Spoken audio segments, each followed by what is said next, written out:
It's another beautiful day for baseball in Los Angeles. And baseball podcast. Josh Schaefer and Blake Harris cover everything Dodgers right here on Inside the Ravine.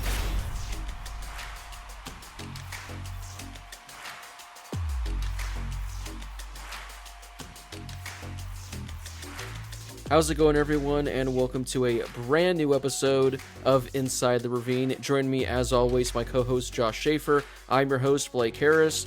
Josh, it is April 16th, and I think today marks our very first Sky is Falling episode of the season. Now, there are a lot of different things that we are going to be talking about in today's episode, but for the most part, the Dodgers have lost 4 out of 5. The sky is falling. This team is not going to make the playoffs. How are we doing over there in beautiful Pasadena, Josh? Well, that Mookie home run did just land. So shout out to Joe Davis. But yeah, the team has not looked particularly good the last few days. I'm interested that because we didn't discuss whether or not there's going to be a Sky is Falling episode beforehand. We kind of just came into it, right? And it was funny because I was going to bring up, like, is this enough to constitute a Sky is Falling episode? But you just went for it, so I did. I'm down. It's April. It's April 16th. Yeah, I'm down. So the sky is falling, not making the playoffs. Shohei's not worth the money. Should have kept Michael Bush. Yeah, that's one of the those main things issue. is true. That's the main issue. All right, before we get to everything, and for those new listeners, we have a couple Skies Falling episodes every year.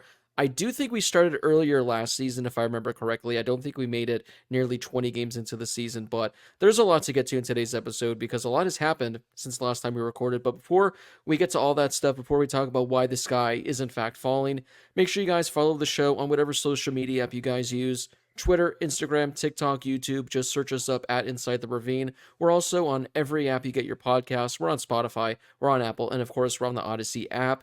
Josh, before we dive too much into what the Dodgers have done on the field the last couple of weeks, we actually got some pretty big news this morning, some pretty shocking news, and that's the fact that the Dodgers are going to be calling up outfield prospect Andy Pages. I know a lot of Dodgers fans out there might be going, Pages? I thought it was Pages. Well, it is Pages, so get ready for that. And this is pretty surprising because this is a prospect that has been tearing it up in the Dodgers system the last couple of years, but more notably this year. I mean, his numbers so far, Josh, in the minors, 15 games, so a small sample size, 5 home runs, 15 RBIs. He's hitting just under 400, has an OPS of 1.146 and a WRC plus of 178. So this is probably one of the best hitters in all of the minors to start the minor league season.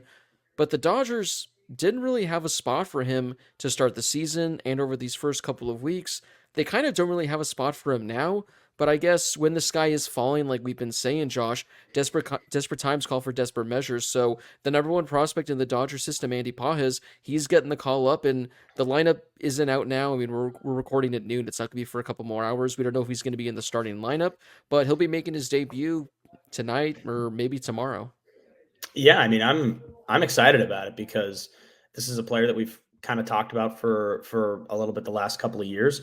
Finally, he's getting an opportunity to be up with a big club. And you know what? At this point, look, the bottom of the lineup has been so bad, right? And everybody's been talking about it. Just kind of the bottom 3 just really haven't been hitting the ball at all. So you know what? There's a couple of guys that are banged up, not necessarily, in the lineup, but I think that right now, guys at the bottom aren't hitting. 7, 8, and 9 aren't hitting. Bring them up, put them in the outfield, let them play. I mean, let's see what we got. He's been so good in the minors for these first couple of games.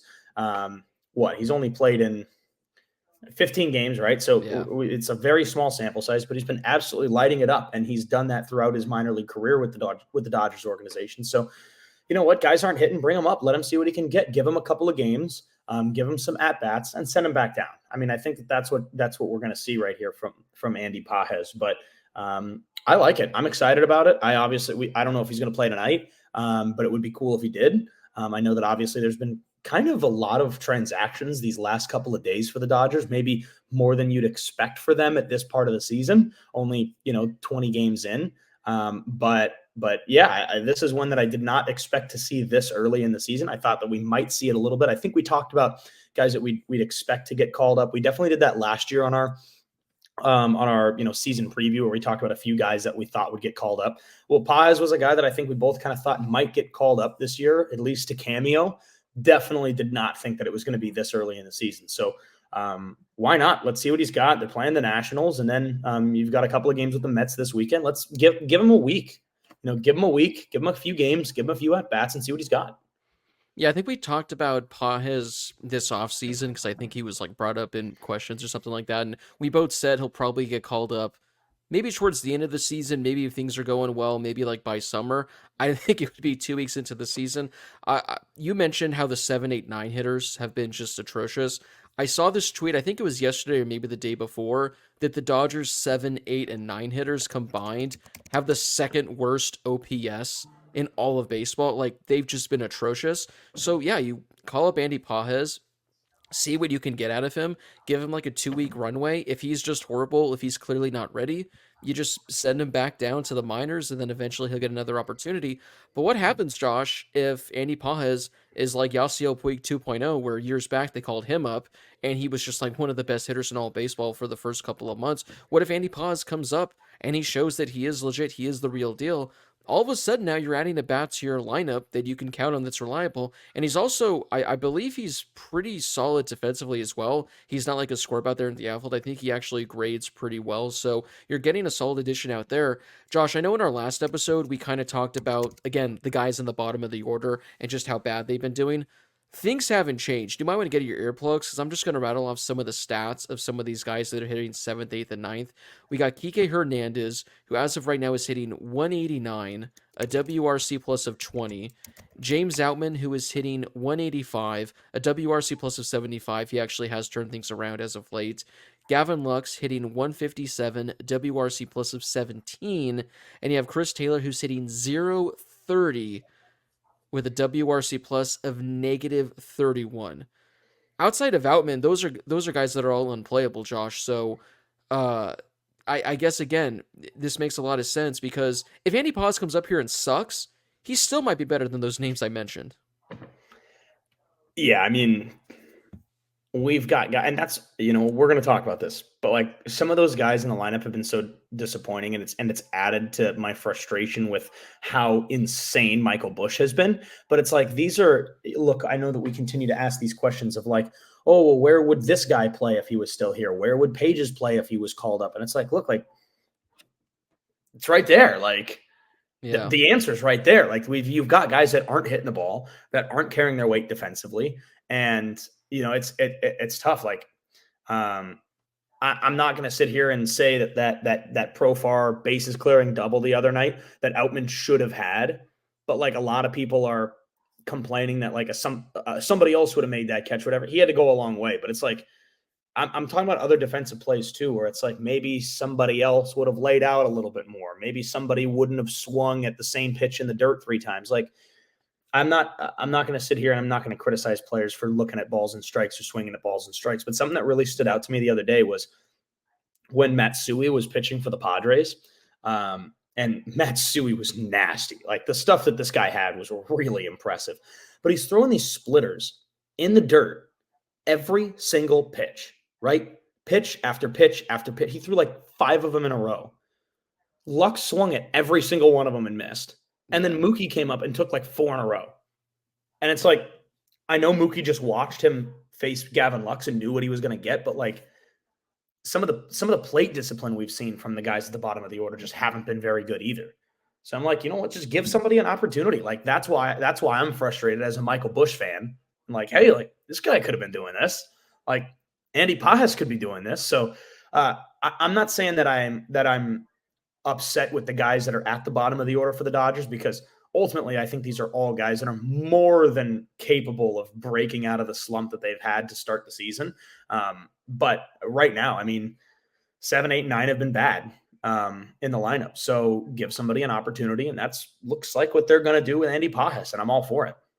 Yeah, I'm trying to figure out like where Andy Pajes fits in exactly. So I did see this tweet before we hopped on, and it looks like I guess the reason in part they're doing this is that Jason Hayward had a setback, and it looks like he's going to miss some more time. So that does explain this a little bit more. But it's looking like you have Teoscar Hernandez, who he goes between left field and right field. He's going to be your everyday guy. For the most part, I think James Outman is going to be your everyday starting center fielder. I think the Dodgers do bench him against lefties, even though last year he was actually pretty decent. And looking to James Outman's last 7 games, he actually does have an OPS just below 900, hitting 273. Outman's been pretty good, so I'm fine with keeping James Outman as your everyday starting center fielder. But that means then you're rotating one outfield spot between Kike Hernandez, Chris Taylor, guys who are struggling. I think you got to give Andy Pages that spot and then again see what he does with it. And if he earns the starting job, keep them there and keep Chris Taylor and Kike Hernandez strictly as bench pieces, guys that you come in late in the game for a defensive switch, maybe get a pinch hit here and there. But Josh, these are guys that should not be starting. I know Kike was one of the few hitters that showed up for the Dodgers in October, but he has been on a downward trend the last couple of years, and he's been awful this year. Chris Taylor, he signed that contract a couple years ago, did make an all-star team a couple years ago. I think last year his numbers ended up being just okay, but ever since, I tweeted this out the other day, I forget exactly what it was, I don't want to go and find it, but I think it was like since August of 2021, there were like 170 qualified players that had like 1,000 plate appearances, and Chris Taylor was like near the bottom in every single major one, so he hasn't been this bad at any point the last couple of years, but Chris Taylor has been on a downward trend as well, so you have all these guys that have just slowly been dropping in production, and the Dodgers are having to count on them, and all of them are sucking at the same time. And going back to Gavin Lux, this is something we talked about in the last episode. It's tough with him because I do want to give him a little bit more time because he is coming off that ACL injury.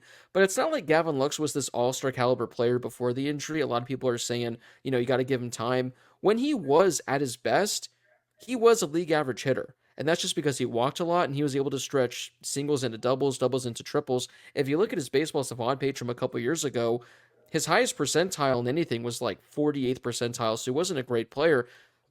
Josh, I don't know about you, but Gavin Lux is one of the players where he can come up, and I'm going to correctly predict what's going to happen. He grounds out to second base every single time. I think I forget how to say his last name, Chad Moriyama, the Dodgers Digest guy. He tweeted yesterday saying, Gavin Lux hit a pop fly to center field. We need to celebrate this. Like, this is cause for a celebration that he actually flew out and he didn't ground out. Gavin Lux just looks so bad at the plate, which is ironic because he's actually been very good defensively at second base this year. I know we were kind of low on him in spring, talking about him playing second base. He's actually been really good defensively, but my God, offensively, Gavin Lux just looks awful. He offers no power whatsoever, and if he's not drawing walks, his value is essentially low, and this kind of ties into the whole thing we talked about a couple episodes ago with Michael Busch. Josh, I tweeted this the other day. I'm going to say this again. I still think it was the smart trade for the Dodgers to make in the Michael Busch trade just because he didn't have a clear role. You get a couple of highly touted prospects in return that have looked good so far. But I'm at the point now, we all knew Michael Busch could hit. He just never got the opportunity. I would have been more than okay with one error from Michael Busch every day, whether it was at second base, whether it was at left field, and you have his bat in the lineup. Because seeing what he's doing right now with the Cubs, who knows, maybe he cools down and maybe he ends up being a bad player. But this is what we were all expecting to see out of him. But for some reason, because defensively he's not great, the Dodgers chose to give Gavin Lux the opportunity. They chose to give Miguel Vargas the opportunity. Michael Busch offered you the most upside. I don't care if he had nowhere to play defensively, you figure it out. You put him out there in left field. I don't care if he's first percentile defensively. It just blows my mind that the Dodgers continue to give Gavin Lux these opportunities when they've given him 5 or 6 years now, and his best season is a WRC plus right above league average.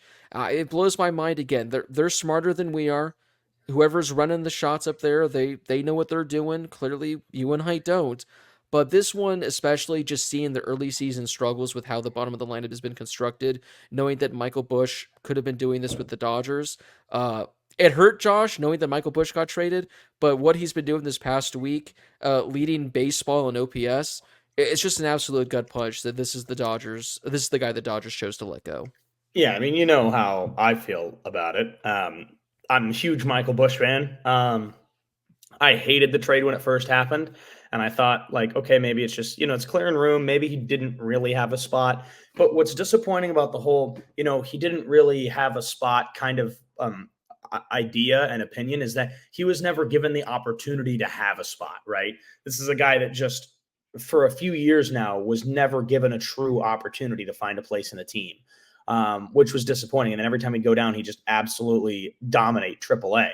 And right now, home runs in 5 straight games. That's a Cubs record for a guy that just joined the team and doesn't really have that many major league games under his belt either. So, yeah, I'm disappointed about it. I'm a huge Michael Busch fan. As I texted you yesterday, he does look good in blue pinstripes.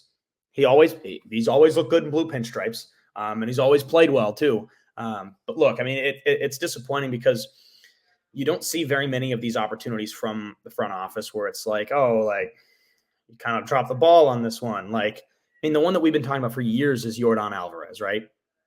That's the one where it's like, wow, he was a Dodger. But like, really, it's like, I feel like every team in every sport has we could have had this guy or we had this guy and let him go. Like, my girlfriend's a Diamondbacks fan. You know how many they have? There's like a book. Yeah. You could write a book on the players the Diamondbacks let go and have gone on to have these insane careers. Dodgers, especially under the current baseball operations staff, like don't really have that. And that's like really impressive. And there's like not a ton of wiggle room or anything for us to complain about that or anybody to complain about it. But as somebody who's a huge Michael Busch fan and was really excited for him to have an opportunity, it's disappointing, but I am very much thrilled to see what he's doing now. And of course, on Twitter, you and I joke. And, when we're not doing the podcast, you and I joke. But in reality, like, I'm stoked for him because he deserves it. And he's playing incredibly well. But it is disappointing when it's like, you know what? I know it's a small sample size, but right now I would much rather have Michael Busch hitting 7, 8, or 9 than pretty much anybody who's down there right now. So with that being said, maybe the Dodgers kind of learned something because, with some injuries last year, Michael Busch was called up, got a couple of opportunities, right? But not really nothing concrete. Look, we're early in the season and guys aren't hitting. And the Dodgers are saying, Andy, you're in, right? So yeah, I'm here for that. Maybe that's them trying to get the ball rolling a little bit earlier, maybe trying to give Andy Pages an opportunity to, stake his claim in the lineup. I don't think he's going to stick. Like, I'm seeing more reports as we've been sitting here that he's probably going to make his debut tonight. And that's awesome. He could be here a week. And that's it. And that's fine with me. Just give him an earlier opportunity than Michael Busch had, because this is a guy who, like, this week, Baseball America was saying was like their number 2 trending prospect in baseball. So by all means, give him the opportunity, get the ball rolling earlier, and give him a chance to do something early on so that if he comes back later this season, it's not like we're getting the hype train rolling again. Like, it's just, hey, we need somebody to hit. Here he is. Yeah. I mean, to finish the Michael Busch thing, I still think it could benefit the Dodgers in the long run because Jackson Ferris is a highly touted pitching prospect. This is not your Hope kid, who's I think 19 years old, has been insane in Rancho. But again, it's just tough because, at least with Yordan, the only reason I sleep at night over that is because I think he was in the Dodger system for like a month or two. The Dodgers didn't know what they had in him. Everyone knew what Michael Busch, if given a chance, would become. I think he had 25 games with the Dodgers last year, something like that. Obviously, he struggled, but he wasn't getting consistent starts. He was getting a start once or twice a week, coming in off the bench, so the numbers weren't great. So seeing what he's doing now at the Cubs, I mean, it hurts because imagine him hitting number 7 in your lineup or number 8 in your lineup. This lineup would be fantastic. And again, I don't care if defensively he's not great. I know everyone's like, he should have gotten the job over Muncy, blah, blah, blah. That wouldn't have happened because Muncy's been pretty damn good. But again, if Michael Busch was at second base or in left field, I don't care if he's 5th percentile in whatever, metric you want to use. You still have his bat in the lineup, and I will take that over Gavin Lux's and Kiki Hernandez. So hopefully Andy Pages, he's able to win the job over the next couple of weeks because, Josh, the crazy thing is, I talked about, I think, 5 home runs in 15 games. His WRC plus is like 180. He's coming off like the most intense shoulder surgery you could possibly get, and he's doing this like 15 games into the season. I don't think he's 100% healthy yet, so if this guy's healthy in a couple of months, he's only 23 years old, this is a guy that could be an everyday outfielder for the Dodgers. Hopefully he gets his opportunity. Hopefully this means fewer Chris Taylor bats, fewer Kike Hernandez bats. Give me some more Andy Pages, but it'll be fun to see, Josh, because this is a guy that I think when he's out there, has some of the best power among all minor league prospects in the game. So, Andy Pages, you get your opportunity. We'll see where that goes. Josh, we're going to take a quick break. When we come back, we're just going to quickly break down the latest injuries, the latest notes, and then we're going to wrap things up. All right, Josh. So we got a couple bit of injury pieces that we're going to get to. The first one being, I kind of mentioned it earlier on, Jason Hayward. It sounds like he's going to have a bit of a setback. He was supposed to be ready, I think, within the next week or two, but it sounds like that's not going to be the case. So it might be a couple more weeks, maybe a month until we see Jason Hayward. So that explains the Andy Pages call up. This one was a little bit interesting. Bobby Miller, after looking great to start the season, his last couple outings were a bit rocky, and I believe the official diagnosis was shoulder inflammation. Now, when I went back and I looked at recent Dodger injury guys from a couple years ago that have suffered the same injury, it all looks like they were around like the 5 to 7 week missed absence mark. So Yeah. assuming all goes well, Bobby Miller's probably going to miss a month. It does sound like it's not as serious, though. It sounds like he actually could resume throwing very soon. But still, with the Dodger rotation that's already taken a couple hits, Bobby Miller was the guy that was supposed to take the next step, and now he's probably going to miss at least a month. That's not ideal, Josh. No, it's not great. I think that the good part is that we've seen a lot of reports already that have said it's not as serious as maybe it looks. Bobby Miller had said in a report coming from the LA Times that it was something that had been nagging him for a few weeks, but it's nothing too bad, so that he's going to be back, relatively soon. And I think that's a big thing for the Dodgers, but also with him, with a few other guys kind of in and out of the lineup, we've seen a lot of transactions from a pitching standpoint these last couple of days. So, and also, the last thing you want is for guys to get a ton of work at this point in the season. Again, we're only 18 games in, 19 games in, something like that. So, you don't want guys to get overworked at this point in the season, but obviously I would rather have them shut down Bobby Miller for a couple of weeks. At this point, rather than later on in the season or in the middle of the summer or in the middle of a playoff push. So, I say just do it now, get it figured out. But yeah, certainly not what you want to see at this point of the year, but it's an easier pill to swallow when Bobby comes out and says, like, it's not too bad. Like, it was something that was nagging and we're just going to nip it in the bud now. Yeah. So, I mean, again, it could have been worse, not ideal, but if it's something that's going to fix him up, because those last couple of starts he had, it was bad.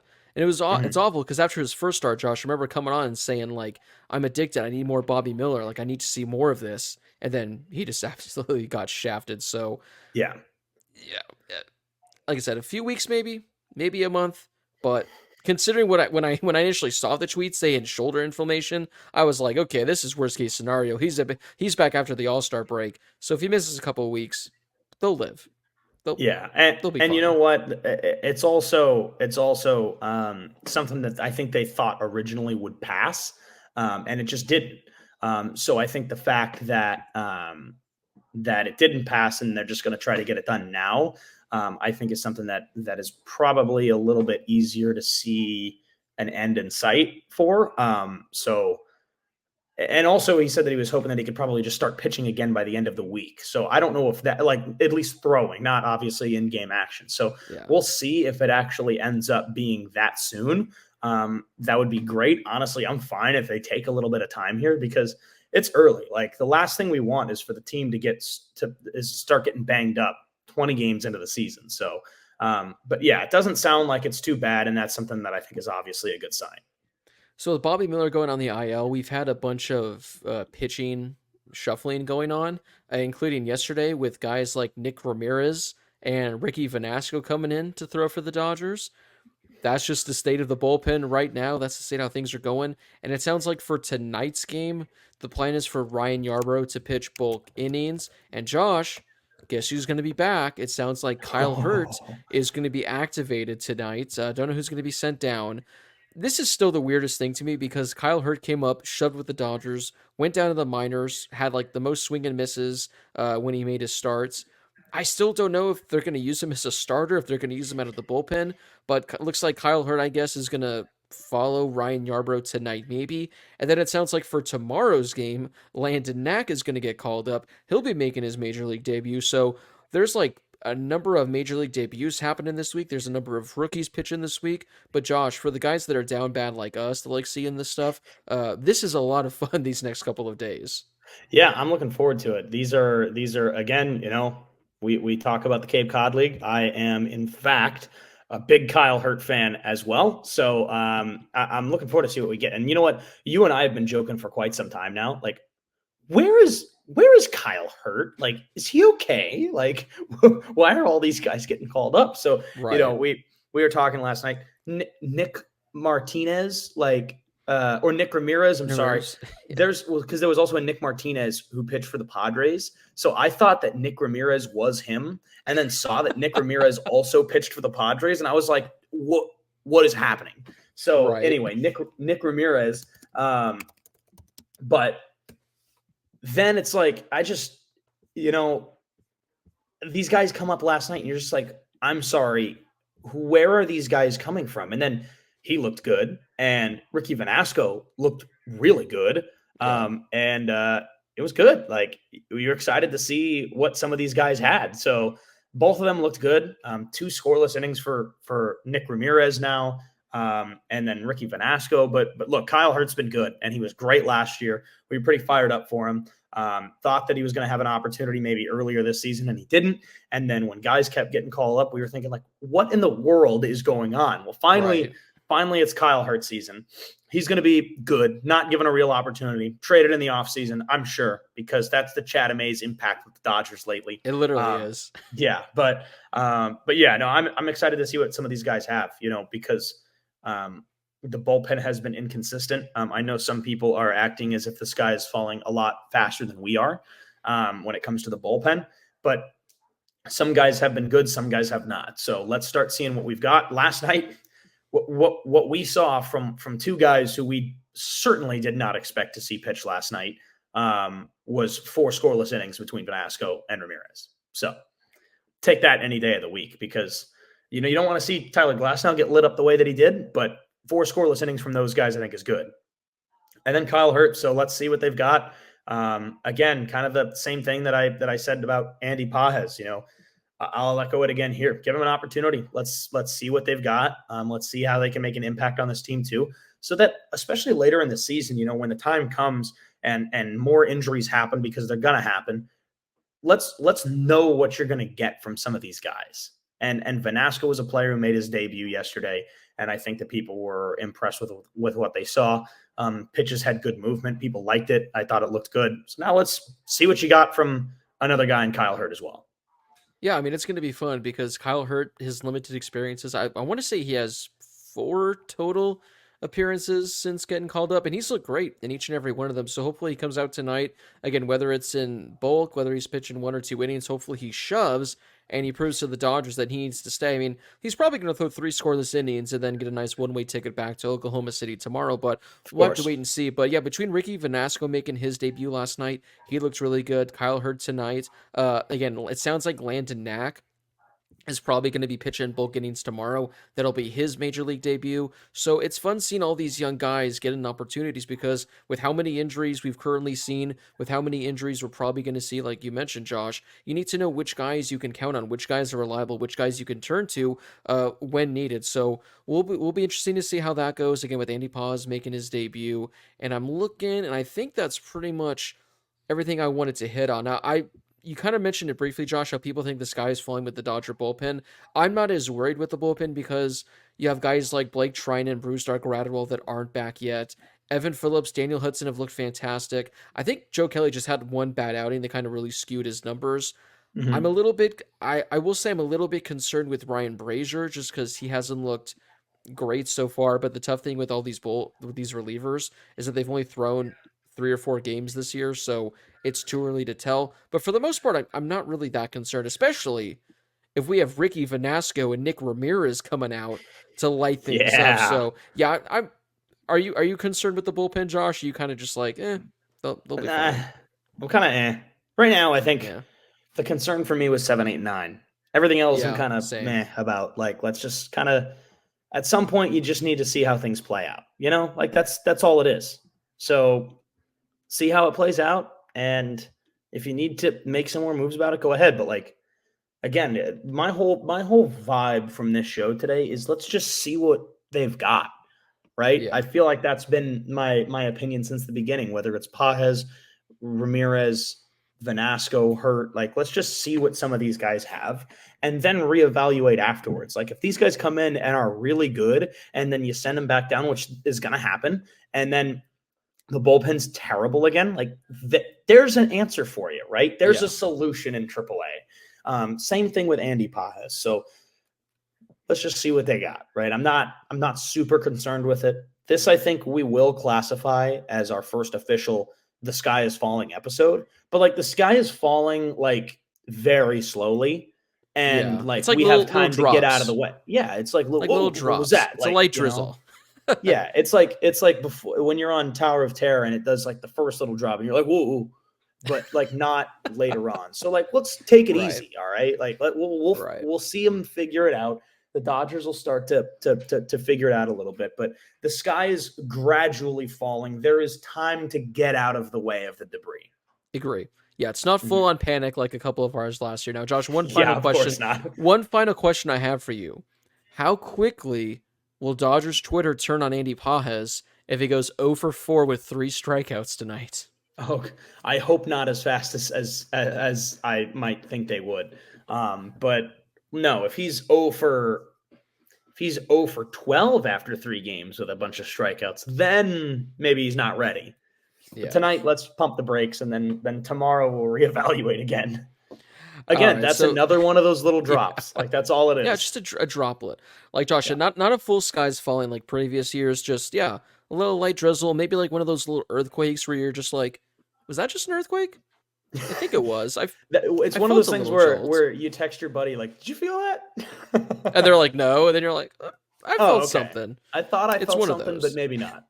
It's one of those, at least, with Yeah. the 7, 8, and 9 hitters. Also, was pretty to make matters worse, Josh, Willie Adames, who the Dodgers have been linked to, has a WRC plus of about 150 at the moment. So, Oh yeah, he hey, does. Mhm. go get him. Go get him, Andrew Friedman. But that Yes. wraps up this week's episode of Inside the Ravine. Again, a lot of fun coming the next couple of days between all these debuts we're going to be seeing. Hopefully, by the time we record next, Josh, we're talking about Kyle Hurt throwing 5 scoreless innings with 30 strikeouts. I know that's not even possible, but hey, maybe he'll make it happen. Andy Pajes hitting 900 with 14 home runs, and Ricky Vanasco and Nick Ramirez being the Dodgers' new number 1 and number 2 options out of the bullpen. So we'll have to wait and see how that goes. Elite status right there. For all the fun stuff, make sure you guys follow us on social media. We're on Twitter, Instagram, and TikTok at Inside the Ravine. You guys can also catch our full episodes over on YouTube as well. Just search Inside the Ravine. We're on Apple, we're on Spotify, and we're on Odyssey, so wherever you guys get your podcasts, you guys can find us over there. Josh, any final thoughts, final words before we head out for this beautiful week? Try to respond against the Nationals because I saw a Nats fan get pretty riled up on Twitter last night. Objectively hilarious, a hilarious tweet that was all the guys in the dugout with their like glowing red eyes, and it said your super team has been deemed unconstitutional. The funniest tweet I've seen in a long time, but not good for them if the Dodgers come back and win these next 2 games. So that would certainly be entertaining for me. I love it. I love those memes like that. I don't care. I love them so much. But again, as always, thank you guys so much for listening. We do appreciate it. We'll see you guys in a future episode, whenever that may be. For Josh Schaefer, this has been Blake Harris, and we hope you guys enjoy the rest of your week, wherever you may be.